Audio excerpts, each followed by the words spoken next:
The couple hired a young nanny to take care of their baby, which was actually a realistic doll. Not long ago, their 3-month-old child had passed away, causing the wife to go into a state of madness.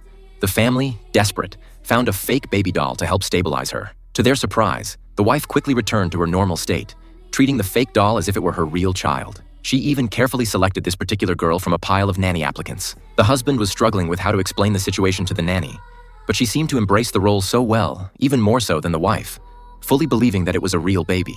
One day, the nanny said she wanted to take the baby for a walk. With a stunned look, the husband watched as she left with the fake baby. The husband was a chef who spent most of his time at home developing new recipes, while his wife was a famous TV reporter. This was her first day back to work after maternity leave.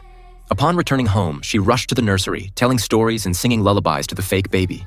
The helpless husband could only go along with his wife's fantasy. One day, the nanny said she would go out and ask the husband to help take care of the baby. The husband casually agreed. However, shortly after the nanny left, he heard the sound of a baby crying through the phone. He rushed upstairs, and to his disbelief, the fake doll had turned into a real living baby. When the wife returned home, she didn't seem shocked at all because in her mind, the baby had never died. The husband rushed downstairs to ask the nanny whose child this was. The nanny calmly replied that it was his. The next day, the husband called his brother-in-law who knew the truth. After seeing the real baby, the brother-in-law confirmed that the husband wasn't losing his mind.